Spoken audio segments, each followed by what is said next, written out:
Buscando la verdad y abogando por la unidad nacional en pro de la paz y la seguridad en el Ecuador, queremos dar la bienvenida en la revista de Opinión Democracia al periodista investigador Juan Carlos Calderón, el director del portal digital Plan B, que nos ilustra periódicamente con sus investigaciones.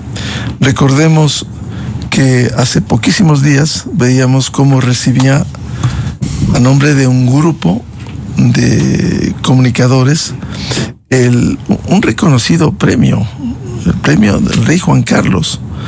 Y antes de ir a este tema, ¿qué representa Juan Carlos? Para el Ecuador y para el periodismo es un orgullo, porque si bien se ha deteriorado en parte la comunicación, cuando se ha denunciado mercaderes o mercenarios de la comunicación, reivindica el que trabajos profesionales sean reconocidos internacionalmente como el premio del rey Juan Carlos. Y vimos a Susana Morán, investigadora también, y a Juan Carlos Calderón recibir este premio. ¿Qué significado tiene eso, Juan Carlos? Antes de ir al tema, materia de la entrevista, la movilidad en Quito. Miguel, muy buenos días, y a todos quienes nos ven y escuchan, un cordialísimo saludo. Gracias por la referencia, Miguel. En verdad, el Premio Internacional de Periodismo Rey de España, que es el premio más importante de Iberoamérica en cuanto a investigaciones periodísticas, fue recibido por un equipo transnacional de periodistas y medios que trabajamos juntos en un proyecto que se llama Dorada Opacidad, en el cual develamos en cada uno de nuestros países, el Ecuador con Plan B, todos los mecanismos oscuros que existen en nuestros países, en 5 países, para la exportación, producción y exportación ilegal de oro, ¿no es cierto?, desde América Latina al Ecuador. Develamos realmente cifras escalofriantes para lo que significa territorios donde hay esta explotación ilegal, básicamente. Yo lo llamo minería criminal, más que ilegal, porque de hecho nos ha costado sangre de soldados, nos ha costado sangre de políticos, de personas involucradas o no en este tema, y que han generado sobre todo la constatación, y no lo digo yo, lo dice las Naciones Unidas, lo dice la OEA, que la minería criminal en nuestros países es la mejor vía de lavado de dinero del delito y de la economía criminal del narcotráfico. Entonces, 5 países, y refiero a Brasil, Perú, Colombia, Venezuela y nosotros Ecuador, participamos en este proyecto que coordinó con Boca de Perú, ¿no es cierto?, y en el cual participamos como Plan B. En este caso, Susana Morán, que fue la directora de la unidad de investigación, coordinó y llevó adelante esta investigación, y fueron cerca de 8 meses de trabajo continuo de revisar centenares, sino miles de bases de datos vinculadas a personas y sobre todo pequeñas empresas, ¿no?, conformadas con muy pocos recursos, que de un momento a otro empiezan a aportar, de un momento a otro, digo, en un lapso de 6 meses empiezan a exportar 100 millones, 80 millones, 60 millones de dólares. A exportar legalmente. Legalmente, entre comillas. O sea, lo que nunca se justificó de alguna manera es el origen del oro. Y se empieza a exportar por Guayaquil, en caso de Ecuador, ¿no es cierto?, por el aeropuerto de Guayaquil. Con permisos de exportación. Se exporta sobre todo a la India, y en la revisión, hablándolo ya en resumen, se detectaron que en el Ecuador cerca de 56 entre empresas y personas naturales exportaron en este sistema más de 1.300 millones de dólares en menos de 2 años. Eso, claro, nos da una pista enorme de qué es lo que estaba pasando, y creo que es un dato todavía pequeño en relación a la posibilidad de que más lo estén haciendo. Pero ese es el resultado de lo que vemos, de cómo se ha dejado dejar hacer y dejar pasar la minería ilegal en este país, y cómo incluso entidades públicas como las agencias de control permitieron, incluso impulsaron esto. Y llegaron en la investigación, porque de lo que leímos, las investigaciones de Plan B, llegaron a estos exportadores, entre comillas, a estas empresas que tienen direcciones que están registradas en la Superintendencia de Compañías, y que detrás de eso no hay nada. Pues efectivamente estas empresas son las SAS, estas famosas SAS registradas en la Superintendencia de Compañías, pero sus datos no eran verificables. Es decir, quien haya hecho una SAS lo sabrá, tiene que dejar dirección, tiene que dejar correo, tiene que dejar teléfonos, ¿no es cierto? Registra todo eso. Y eso es un compromiso, un contrato que se hace con el Estado ecuatoriano para que te autorice a tener una actividad de persona jurídica. Efectivamente se hizo la reportería, sobre todo en Machala, donde es la mayor parte de esto. En un primer tramo de esta investigación se detectaron 10 empresas que empezaron a trabajar esto. El tema es este boom, ¿no es cierto?, de exportaciones en Ecuador. ¿Por qué ocurrió? Y fueron básicamente en el 2022-2023, porque de alguna manera también estaba acompañado por la época más violenta de la historia del Ecuador, ¿no? Entonces sí nos llamó mucho la atención, donde más se traficaron armas, donde más se mató gente, etcétera, y donde más se exportó oro. Sí, de este origen. Oro que además se explotaba en los ríos. Hemos visto con la destrucción de los ríos amazónicos, en las zonas como Buenos Aires, en zonas como sin licencia, sin nada. Nada, sin licencia, sin nada. Entran, explotan, o a veces tienen contratos entre privados, digamos, con dueños de concesiones. Eso también fue revelado. Y de alguna manera se permitió que esto ocurra. Entonces vimos cómo se fueron reproduciendo la presencia de estas máquinas electroexcavadoras, ¿no es cierto? Solo en el Napo se detectaron 260. Que no cuestan. ¿En la parte de Yusupino? En la parte de toda esa zona, en la parte de Yusupino, ingresaron los grupos violentos a controlar, ¿no es cierto?, a extorsionar o a estacionar o a, con sus armas, tomar militarmente las zonas mineras, máquinas que no están por debajo de los $150,000, Miguel, y que requieren además combustible, requieren traslado. Toda una infraestructura. Toda una logística gigantesca, carísima, de campamentos, de todo eso. ¿Y el control del territorio de los gobiernos locales? Pues ese es el punto.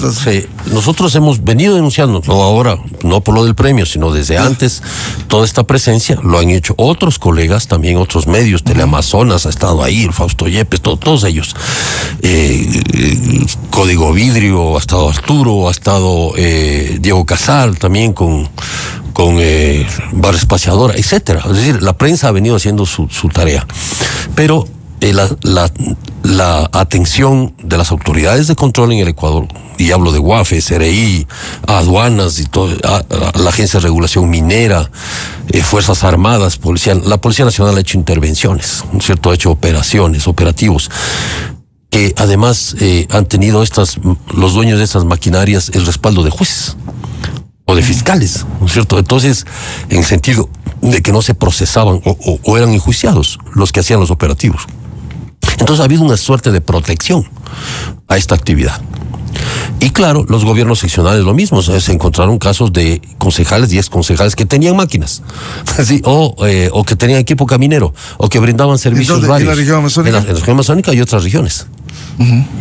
Y claro, ahí fuimos descubriendo. Ya se había descrito cómo era el mecanismo, pero no se sabía cómo se manejaba y cómo se sacaba. ¿Qué pasaba con ese material?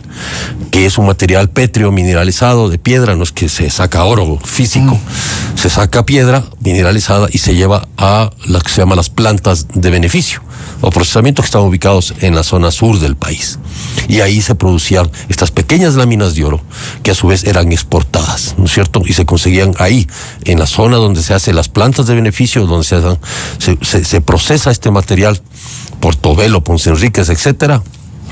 Se empezaba a sacar estas láminas de oro para exportación. Y se legalizaba, entre comillas, además. O sea, entonces, todo esto fue descrito, revelado, con documentación rigurosa, con nombres y apellidos de empresas, de propietarios, de accionistas. Incluso llegamos a detectar un ex alto funcionario que trabajó en el Ministerio de Defensa, en este gobierno, vinculado a estas empresas. En este gobierno, claro. Nosotros, por supuesto, enviamos las preguntas pertinentes al ministro, no los contestó. No sé si le llegaron las preguntas, digamos, tampoco se nos dijo, pero pudimos entrevistar a esta persona, cómo es que llegó siendo una persona que trabajaba en un puesto secundario en una agencia de tránsito en la costa a ser el subsecretario de Planificación del Ministerio de Defensa. Ese tipo de cosas encontramos. Y claro, me parece que el gobierno desafortunadamente reacciona cuando se mata a los 11 soldados, ¿no es cierto? En el Alto Punino. Ahí está emboscada y ahí empiezan a decir, bueno, hay que luchar contra la minería ilegal. Cuando ya desde hace rato había un comité de lucha contra la minería ilegal, incluso en el 2012, Miguel, hace ya rato, 13 años, hubo un acuerdo andino de los países andinos, entre ellos suscrito por el Ecuador, donde se establecían los problemas de la minería ilegal en nuestros países y se describe exactamente lo que estamos viviendo ahora. Y el Ecuador en ese momento, el 2012, el gobierno de Rafael Correa, se comprometieron a luchar contra la minería ilegal y nunca sucedió. Bueno, felicitaciones, reitero, el premio por este trabajo que quería que lo describiera sobre la minería ilegal en el Ecuador. Ahora vamos al tema que le hemos convocado a Juan Carlos Calderón. Nos ilustra Plan B al analizar en el segmento ciudades qué pasa con la movilidad en Quito. Se plantea que hay un caos y que los intereses de los gremios del transporte están por encima de la ciudad. ¿Qué está pasando en Quito con la movilidad? A mí me llamó mucho la atención, Miguel, un dato, porque en general cuando uno empieza una investigación o un tema, o lo desarrolla, lo profundiza, con un dato. No, este dato tenía que ver con los datos de la siniestralidad en Quito. Y este tema de la siniestralidad que estamos... hemos sacado ya anoche, lo publicamos, que es una entrevista, acompañada de una entrevista con el concejal Wilson Merino, de unos datos que en general habían llegado al Consejo Metropolitano del primer cuatrimestre de este año y que no habían sido hechos públicos en realidad, y que se refería a lo que tú mencionabas ayer, y es los datos de siniestralidad. Había datos hasta el 2024, ¿no es cierto? Se cerró 2024 con un incremento enorme de siniestralidad en el Ecuador. Pero, ¿qué pasaba en Quito? Y se van descubriendo que en Quito los datos de siniestralidad crecieron, tienen un récord histórico y han convertido, según el concejal Merino, a Quito en la capital más violenta en las calles de América Latina. Por el número de movilidad. En el tema movilidad, por el número de muertos, por el número de afectaciones, por el número de siniestros. Y tienen una característica especial. La mayor cantidad de siniestrados, que se llama hoy, escuché atentamente a César Arias, ¿no es cierto?, en tu entrevista, que ahora dice, él se llama siniestro, pero esta forma de afectaciones que tiene que ver con choques de motociclistas, ¿no? Choques de motociclistas. Esa es la enorme cantidad de fallecidos en accidentes, llamados accidentes, en Quito, y atropellamiento de peatones. Es lo que ha crecido enormemente. No sé, las colisiones han bajado, en realidad, creo que se maneja en ese sentido con más cuidado, pero hay una explosión, un boom de siniestros en torno a el manejo de las motos, ¿no es cierto? Acompañantes en motos también, que caen, ¿no es cierto?, de que van en dos personas, y lo que me preocupa es el tema de los atropellamientos. Se refieren dos causas ahí. La una, la alta velocidad, ¿sí? La alta velocidad, o no respetar las límites de las velocidades, y dos, el no respeto a las normas del tránsito. Claro, le pasará, Juan Carlos, uno está manejando y rebasan por la derecha, por donde quiera, lo cual está prohibido. Sí, también hay corresponsabilidad de los conductores de las motocicletas. Hay corresponsabilidad, digo, es una parte, es una gran parte de esto, y es un fenómeno casi, digamos, ya no tan nuevo en Quito, pero que sí, las ciudades de América Latina sobre todo están llenas de motociclistas ahora, y esto genera un nuevo problema en el tránsito, ¿no es cierto? Porque hay respeto, hay audacia, digámoslo así, que quien maneje y esté viendo, ven cómo se pasan por todo lado, por la mitad de las líneas de los vehículos, etcétera, etcétera, te pasan hasta pateando la puerta. Entonces, Pero hay otro tema que a mí realmente me preocupa y yo he sentido también en el tránsito, y es el deterioro del respeto a las normas del tránsito. Para mucha gente, y hemos visto cómo los motoristas y sobre todo los buses, para ellos el semáforo en rojo es una sugerencia. No es una obligación parar para ellos en rojo, se pasa nomás. Y yo he visto, hemos vivido yo que por lo general uso buses, uso transporte urbano para subir desde el Valle a Quito y para moverme en la ciudad. Ellos no tienen ningún escrúpulo en pasarse los semáforos por delante de los agentes del tránsito y no les dicen nada, nunca les dicen nada. Y las grandes velocidades que continúan, ¿no es cierto?, convirtiendo a las avenidas como Los Iris, como la 12 de octubre, como la Colón incluso, etcétera, la Avenida de la Prensa, en grandes autopistas, ¿no es cierto?, que están a merced de estos conductores, sí, y que no tienen se pasan todos los semáforos que pueden. Y ahí ocurren los atropellamientos, pues. Y esto es lo que ha causado más muertes en Quito después de los siniestros de los motorizados. Entonces, ahí lo que vemos es el deterioro, volviendo al principio de por qué este caos y por qué me llamó mucho la atención. No, a eso iba. ¿Por qué me llamó mucho la atención estos datos? Porque esto que está pasando en la ciudad es el resultado, ¿no es cierto?, de un descuido mínimo, por decirlo suave, de una ineficiencia, de una indecisión y de cómo, por ejemplo, se muestra la impunidad en la que se manejan las cooperativas o las empresas o unidades de transporte de pasajeros en Quito.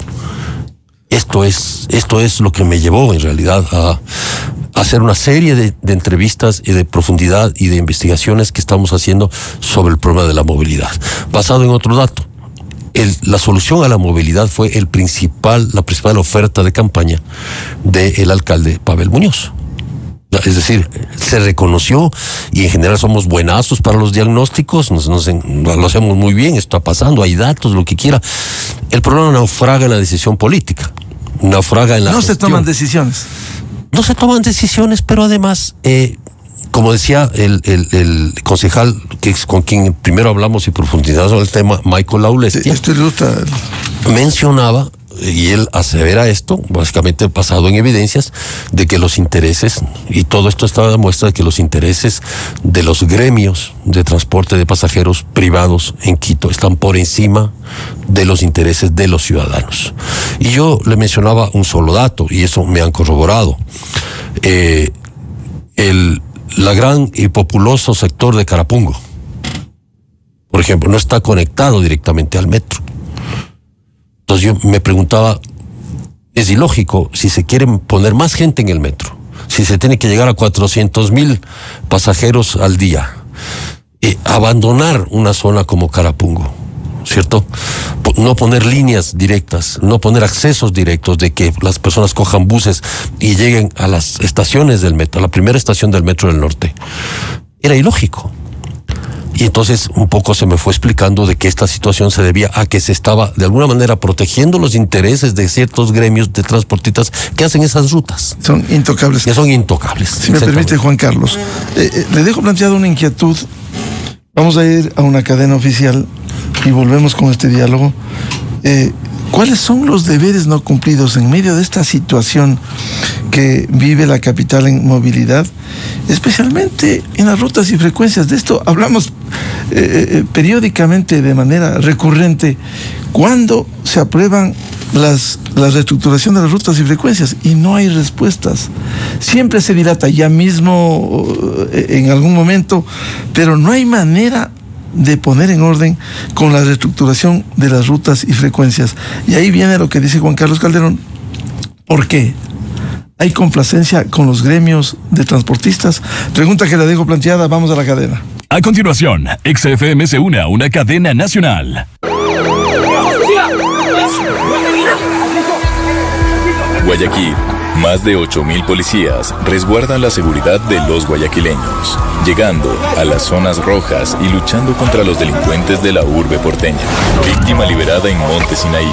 Tras intensos días de investigación, en la cooperativa La Castellana, la Policía Nacional liberó a una persona víctima de secuestro. 3 delincuentes fueron detenidos por delito de secuestro, decomiso de armas. Portete, sur de Guayaquil, el bloque de seguridad ejecutó el operativo Cero Impunidad. La misión es seguir desabasteciendo a los grupos terroristas de su armamento y parar su financiamiento a través de actividades ilícitas. 6 aprehendidos por posesión de droga, tenencia y porte de arma. Golpe al microtráfico. Distrito Metropolitano de Quito. Las fuerzas del orden dieron un nuevo golpe a las estructuras criminales con el fin de debilitar a las organizaciones delictivas. 12 operativos se realizaron en los distritos Manuela Sáenz, Quitumbe, La Delicia, Eloy Alfaro, Eugenio Espejo y Tumbaco. 13 detenidos y 27.300 dosis de droga decomisadas. El bloque de seguridad sigue trabajando por el Ecuador. Esta fue una cadena nacional. La revista de opinión Democracia, buscando la verdad en todas partes.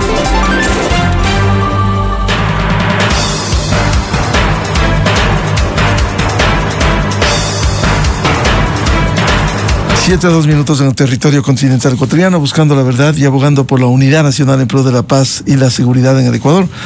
Reanudamos el diálogo con el director del portal digital Plan B, que nos ilustra periódicamente con sus investigaciones, el periodista Juan Carlos Calderón.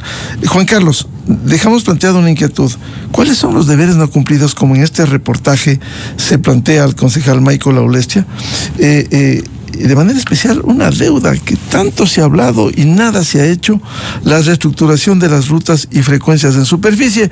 ¿De qué sirve en Quito que funcione muy bien el metro cuando alguien que vive, para citar el caso en El Batán o decía Juan Carlos, en Carapungo, junto con Calderón, una ciudad al norte de la capital, o que vive en San Juan, que se va a demorar tanto para llegar a una parada del metro sin facilidades? ¿Cuándo se reestructura las rutas y frecuencias?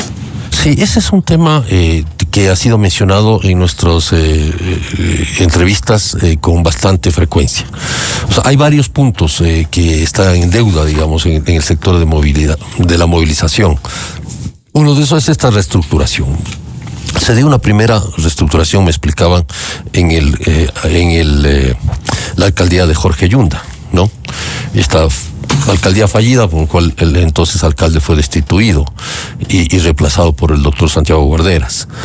En ese momento se dio ya una propuesta de reestructuración.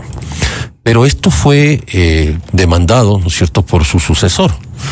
Digamos, fue puesto en manos de la justicia, lo cual atascó el problema.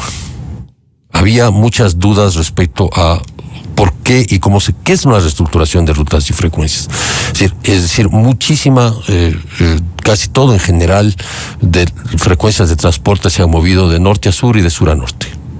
¿Cierto? Quienes tienen que cruzar, aunque es una ciudad angosta, más alargada que achatada, cruzar de este a oeste o oeste a este es muy complicado. Más aún una ciudad que se ha ido expandiendo en otras subciudades, como las menciona Fernando Carrión, las identifica, y hablamos de la zona norte, Pomasqui, ¿no es cierto?, toda la zona de Tumbaco, la zona de Valle de los Chillos, Sangolquí, y todas las otras parroquias, la zona del sur, como se podría llamar, etcétera, etcétera. Es una ciudad que se ha ido expandiendo y se seguirá expandiendo. Ahora ya la mancha urbana en el nororiente va hasta Checa y sigue. En algún momento se topará con el Quinche, ¿no? Entonces, todo esto requiere transporte. Es decir, no podemos evitar e impedir que la ciudad se expanda. Eso ha pasado en todas las ciudades del mundo y Quito no puede ser únicamente el hipercentro, que se llama. Un hipercentro, ¿no es cierto?, que va desde el centro histórico hasta la zona bancaria, acá casi hasta, podríamos decir, la Jipijapa. Estas líneas son las rutas de transporte, estas son las más, ¿no es cierto?, apetecidas por los sectores de la transportación. Es decir, yo tengo que estar, en realidad se razona así comercialmente, y yo tengo que servir y estar donde hay más pasajeros.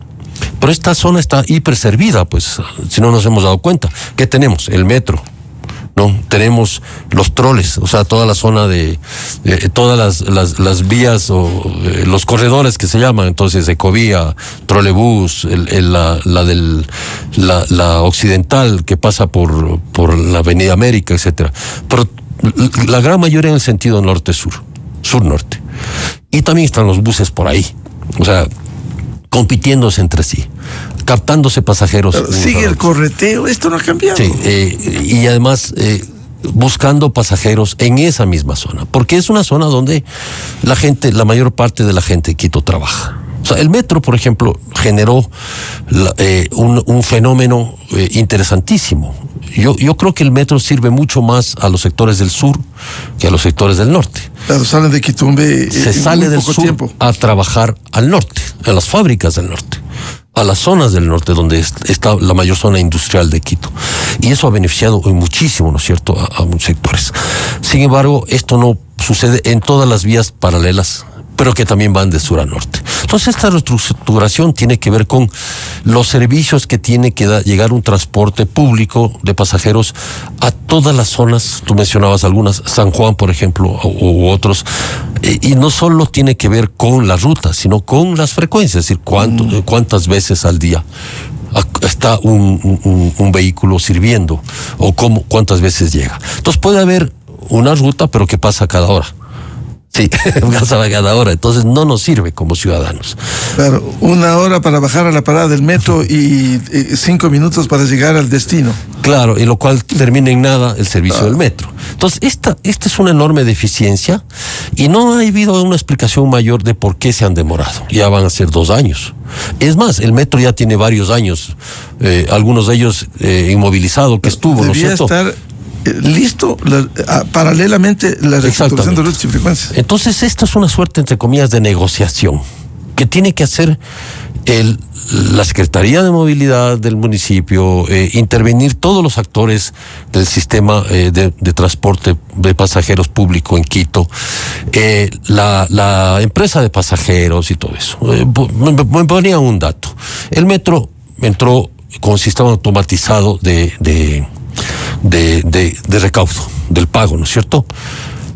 O tarjetas, o tarjeta que de todas maneras no ha logrado todavía cuajar, pero con la cédula o con los sistemas de pago en efectivo. La empresa de pasajeros hasta ahora, que ya ¿cuántos años llevan los troles en Quito? No ha podido automatizar sus sistemas de pago. ¿Por qué? Porque hay un statu quo, y me explicaba esto tanto Merino como Aulestia. Hay un sistema de pago en efectivo de papelitos que le dan a uno, que se llama boleteo, que ha sido denunciado incluso judicialmente, y que estos boletos dan la vuelta, pues. O sea, le dan el boleto a la persona, botan en la basura o en el piso, recogen, depende de su educación, recogen y vuelven a usar, ¿cierto? Entonces, me hablaba Aulestia de hasta $15,000 diarios en este sistema. O sea, él tendrá sus evidencias, pero mostró cómo funciona este sistema.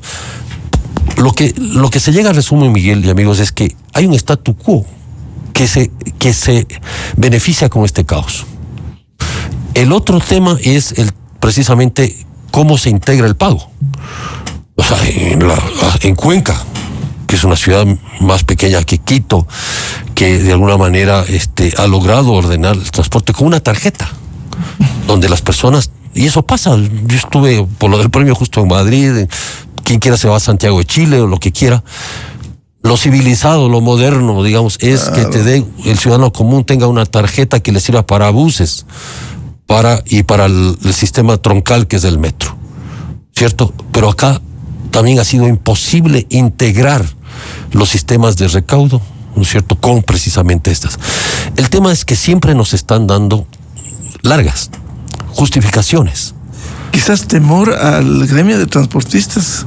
La verdad es que quieren mantener lo que decía Juan Carlos Calderón, el statu quo, que aquí no se toque, que siga el caos con los buses correteando, es decir, sin soluciones concretas. Bueno, a tal nivel llega esto que el statu quo logró, o los verdaderos poderes del tránsito en Quito, del transporte, lograron detener el metro 2 años, ¿no?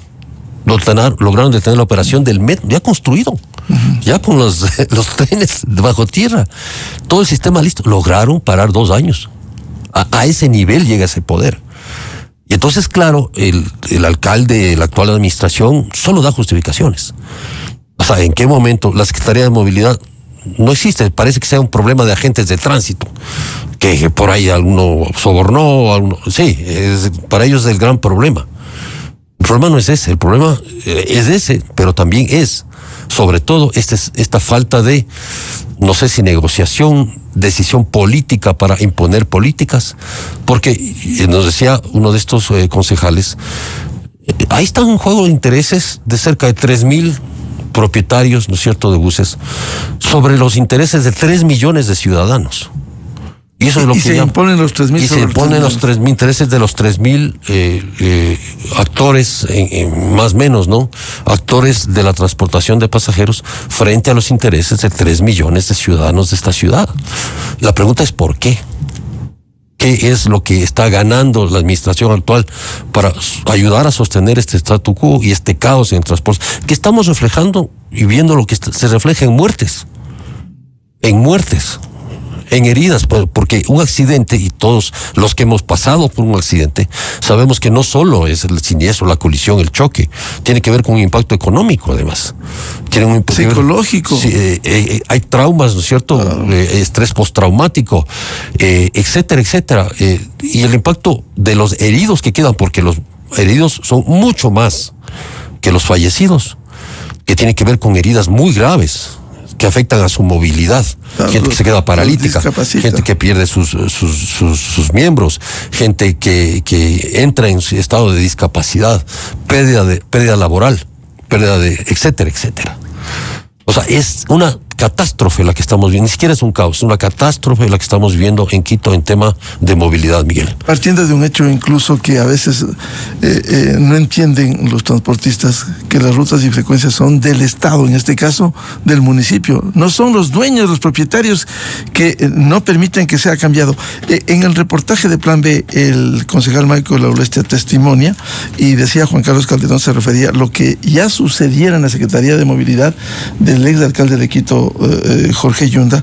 Si hubo una resolución que otorgó estas rutas, ¿por qué la Secretaría de Movilidad no deja sin efecto esas resoluciones? Quizás, como todo funcionario, dice el concejal, se estén cuidando de probables juicios y repeticiones o de la Contraloría, pero se necesita decisión y esta es necesaria para no continuar trabados en estos temas. ¿Quién decide esto? Hay un plan maestro de movilidad en Quito. Existe este plan y sin embargo se sigue según decía Aulestia y lo ratificaba Merino y otras que ya íbamos publicando, otras entrevistas de profundidad sobre el tema, se siguen contratando consultorías para hacer lo mismo. Sí, entonces para seguir con el diagnóstico. Seguir con el diagnóstico, diagnostiquemos, veamos qué pasa, consultorías que podrían llegar hasta $500,000, etcétera, etcétera, se ha mencionado ahí. Y el tema es, si ya existe ese plan, ¿para qué? De movilidad, ¿no es cierto?, que tiene que ver con un debate serio tanto en el Consejo cuanto en el Ejecutivo de la Administración del municipio, etcétera, con sus expertos, eso. Y yo creo que es una forma de seguir alargando el tema, ¿no? Yo creo que la alcaldía se ha dedicado a muchas cosas. O sea, hay un objetivo político, comunicacional, que es inaugurar 3 obras diarias, algo así. Y uno de los concejales nos decía, yo no necesito un alcalde que pinte la calle Caldas. Sí, pinte de amarillo. Necesitamos, se cree rutas seguras pintando calles cuando después ya no funcionan. Necesitamos concejales que ayuden a resolver los problemas centrales de Quito. Y el problema central de Quito es la movilidad, el acceso de las personas a sus sitios de trabajo o de lo que sea, pero el acceso respetuoso, digno y efectivo de las personas a esto. O sea, el metro existe, pero puede no servir de mucho si es que no tenemos acceso al metro. O sea, si la gente, o sea, el metro tiene un límite de 20 kilómetros, ¿no es cierto? Está casi cubriendo el hipercentro nuevamente de la ciudad. Pero lo demás tiene que ver con las rutas y frecuencias que tienen que ser otorgadas, ¿no es cierto? Porque es un contrato que se hace. Es una concesión. Las calles son de la ciudad, de los ciudadanos de Quito. ¿Y las rutas y frecuencias son del Estado o del gobierno autónomo descentralizado? Exacto. No son de los dueños de los buses. Entonces, creo que hay que darle la vuelta al chip. Y la secretaria de movilidad, todos los que estén respondiendo, la comisión de movilidad del municipio, una de las más importantes de las 21 comisiones que tiene el municipio de Quito, pueda pues ayudar a resolver esto, pero tampoco nadie explica la situación. Ojalá que con estas notas que vamos sacando, con estas entrevistas, respondan ante los ciudadanos. Se sensibilicen ante el problema. ¿Cuál es los motivos para detener o mantener este statu quo que ya nos está generando la calificación de Quito como una de las ciudades más afectadas por siniestros, muertes e heridas en temas de tránsito? Ese es el punto. Entonces, la ciudad, ¿en manos de quién está en ese sentido? ¿Está en manos del alcalde? Los concejales, sobre todo de oposición, dicen que no. Tiene muchas deudas en eso. Por ejemplo, el otro tema que mencionan es la falta de... el problema de la gestión institucional. Se mencionaron hasta 6 entidades dentro del mismo municipio que cada una se encarga del tránsito. No hay una sola. Y no dialogan entre sí. Y me mencionaban un dato que me pareció absolutamente surrealista, y es que cuando hay hora pico, ¿no es cierto?, los agentes de tránsito se paran debajo de los semáforos a dar tránsito, a fluir, a que fluya la cosa, porque hemos adquirido una mala costumbre como quiteños. Corchamos las vías. Sí, claro. Cuando nos toca un semáforo, no paramos en semáforo, sino que corchamos. Y nos quedamos debajo del semáforo. Nos quedamos debajo, corchando al otro semáforo. Se pone en verde y no puede pasar. Eso se resuelve con agentes de tránsito. Eso es parte del conductor. Es parte del conductor, pero básicamente, como somos mal enseñados, los agentes de tránsito por eso se ponen debajo de los semáforos, para evitar ese abuso, esa falta de respeto al otro que tenemos en el tránsito y que hace que nos crucemos nomás. Va a cambiar a rojo, cambia y nos pasamos. Y corchamos. Y no regresan ni a ver. Claro, sí. Entonces, qué difícil. Pues tú puedes desgañitarte ahí tal y cual, perdón la expresión, y nada. No. Entonces, pero para que los agentes se paren debajo, tienen que pedir autorización por escrito a la agencia de control. A la empresa ¿no es cierto?, de obras públicas y transporte, que controla los semáforos en Quito. Sí. Tienen que mandar un oficio. O sea, fíjate, esta situación que es una hiperburocratización del tránsito. Entonces, tú mencionabas en algún momento, Miguel, César Arias creo que lo planteó, la autoridad única de tránsito en Quito. O sea, debe haber una entidad, como ocurre en otras ciudades civilizadas del mundo, de América Latina. Y de esto venimos hablando tanto tiempo y no hay manera. No hay manera. Eso es lo que a mí me ha llamado la atención, y nosotros obviamente seguiremos publicando nuestros reportajes, pero es muy probable que esto obviamente no cambie nada. Claro. No importa, pero esto ayuda a los ciudadanos a tomar conciencia, a que la gente esté enterada, porque esto lo vivimos todos los días.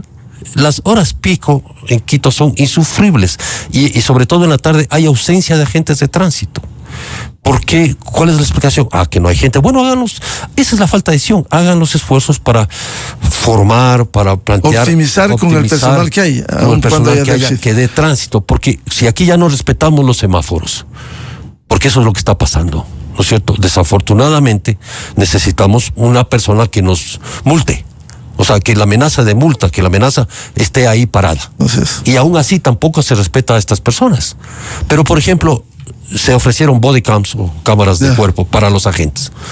Hasta hoy nada. Hasta ahora, que expliquen por qué se ha demorado. Porque se necesita, se ofreció. Cuando algunos agentes fueron filmados extorsionando, ¿no es cierto?, a un ciudadano o ciudadanos, pues el alcalde, evidentemente, con toda la razón, saltó y dijeron, vamos a instalar bodycams, cámaras en los cuerpos. Otra deuda pendiente. Entonces vamos acumulando ofertas, promesas, justificaciones, etcétera, etcétera, y la solución no se da.